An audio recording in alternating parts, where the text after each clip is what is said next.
Hello and welcome back to my channel TechEd. Thanks for the last video history. So today I am thinking of about to know more about our Mother Earth, that is the subject geography. So chapter 4 is our environment. What is environment? The term environment means the surroundings of all forms of life on the earth, whether it is me, or you, the watching the video, the trees outside, the birds flying, the animals, and all the microorganisms, from the biggest elephant to the smallest bacteria, or all the living beings and their surroundings are known as its environment. The environment can be classified into two parts: natural environment and human environment. And environment can be shown in this beside me. The flow chart is given. That can be okay. So remember the points. Okay. So coming to the natural environment, the natural environment comprises of all living and non-living things that occur naturally on Earth. It is the interaction and interrelation between human beings and all the other living forms. The sun, moon, they occur naturally, but they are non-living things. But they are part of the natural environment. Natural environment may be biotic or abiotic, like shown in the flowchart. Biotic or biological components consists of all living things, only living things like plants, animals, and human beings. All these living creatures together form a part of the biosphere. The biosphere in the flowchart. Abiotic or physical components consist of non-living things like land, lithosphere, water, hydrosphere, and air, atmosphere. The biotic and the abiotic environments together are also called the domains or realms of the earth. There are four domains, or you can say realms of the earth, that is the lithosphere, land, solid portion; hydrosphere, the water; atmosphere, the air blanket around us; and the biosphere, the living world. Lithosphere. The solid outermost layer of the earth is called the lithosphere, a sphere of rock.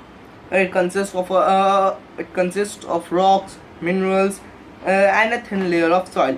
It is about 100 kilometers. It is about 100 kilometers thick, and its surface is irregular and is made up of various landforms like plateaus, mountains,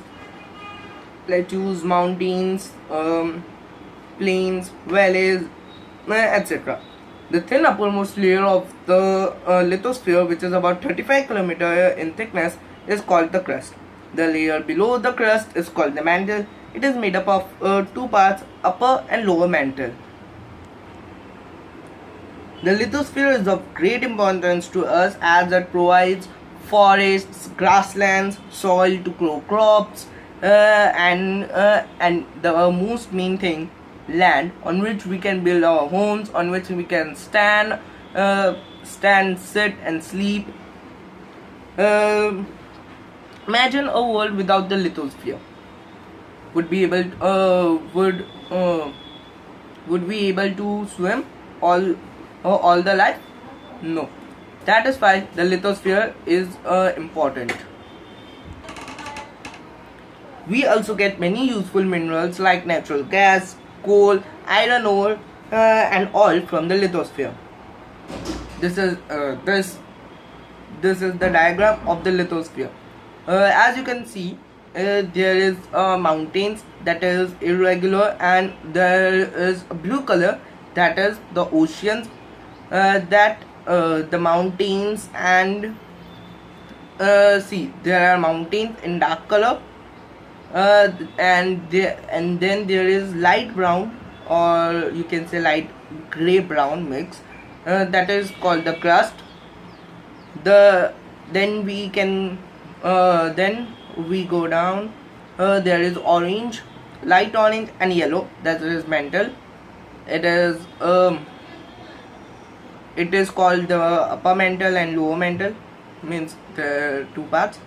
Then the most below part, inner core, is solid because it is in great pressure and heat, so it remains solid. And then there is outer core, that is liquid. It consists of iron and nickel. They are heavy metals. The outer core and inner core made up the core. Now coming to the hydrosphere, now the Earth is called the blue planet because a large portion of it is covered with water.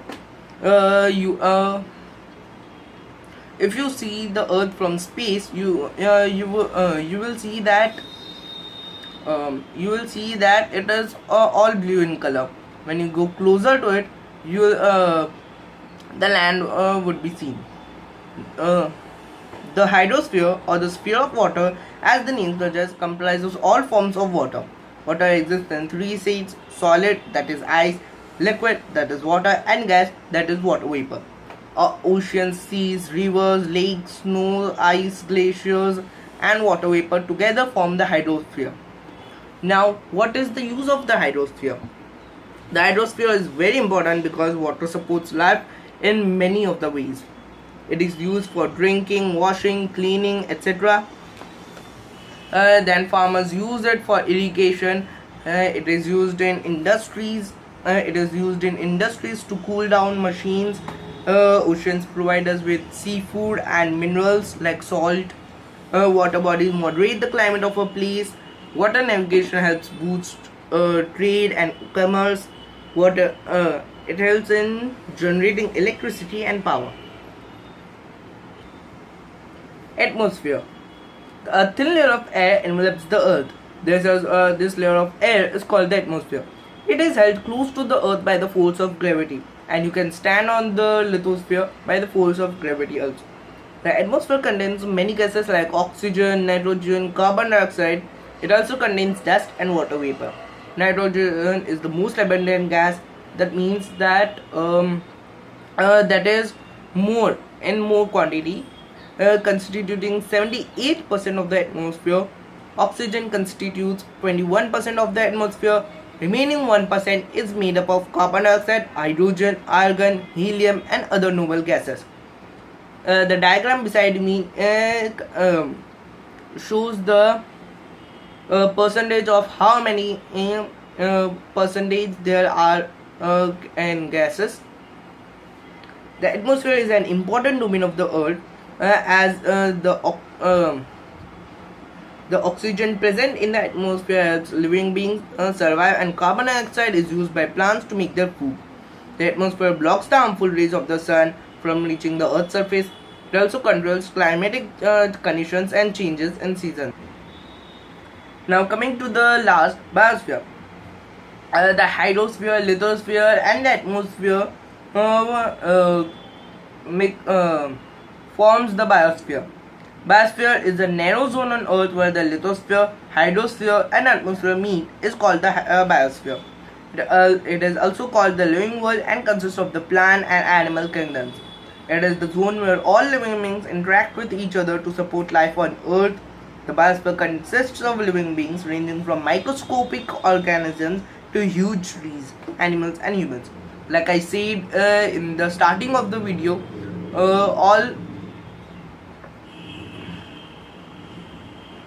the living beings, from the smallest bacteria to the largest elephant and tree, make this great variety of life on Earth is termed as biodiversity. The two major elements of the biosphere are producers and consumers. Producers are also called the autotrophs. Most of the plants are autotrophs.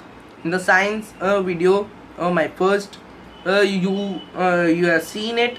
What are producers and consumers? So I will not take that topics in this video.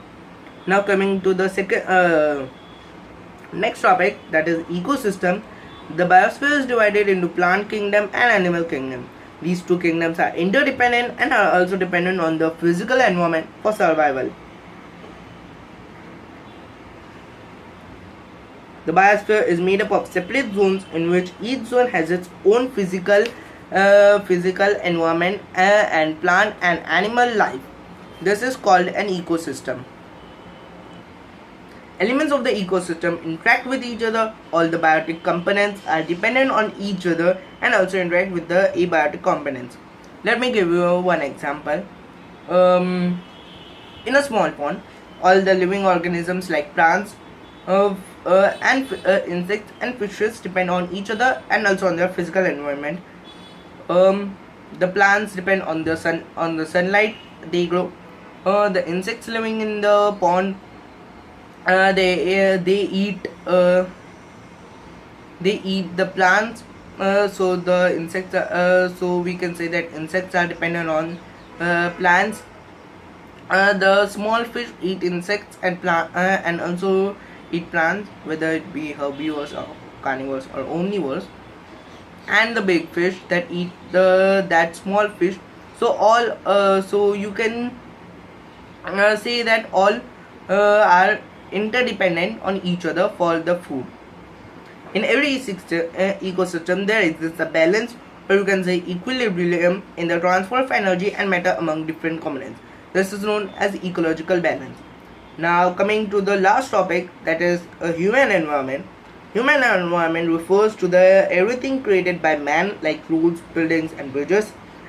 It also refers to the human activities like mining, agriculture, manufacturing and all the things that humans do. Human beings are an important component of the environment. They adapt themselves to the environment and their actions can also have an influence on the surroundings. Like the people living in the like the people living in the Siberia, they would be adapted for the cold there. If I who lives in India go to the Siberia and live there, I'll not be able to, because I am adapted to the climate of India. And the people who are living in Siberia comes here, they will also not be able to live here because they are adapted to the cold of Siberia. The interaction between human beings and the environment changes with place and time. All human beings had very few needs and led a simple life. They were able to fulfill the needs from what was available in nature around them. For the food, they hunted or picked the fruits from the trees. Hence, they adjusted this and settled easily with the environment and did not feel the need to modify it. Gradually, the needs and demands increased and they started growing crops, rearing animals and using fire. For this, they had to alter the environment. For example, forests had to be cut for the cultivation and for producing more fire using wood. As people started making progress and the wheel was invented, surplus means more food was produced, which was exchanged and transported. This led to the introduction of trade. The invention of machines gave birth to factories which started manufacturing goods. These factories used raw materials like iron ore, coal and fuel which they used and this started depleting, means decreasing slowly. The rapid development led to the changes in the natural environment and caused a lot of environmental issues. Construction, agriculture, transportation and overpopulation are adversely affecting the natural environment. The changes are taking place so rapidly that nature is not able to repair itself. Global warming, extinctions of a large number of plants and animals and birds, and pollution of air and water are some of the consequences of technological advancement and consequent harm done to the environment. To save our environment, efforts have to be made to maintain a healthy balance between the human environment and nature. Please save the trees. If you cut one tree, plant other four trees around it. So our lesson lesson uh, so our lesson was here. Thanks for watching. Please subscribe, comment the video and like, and if you want to share the video. Bye bye.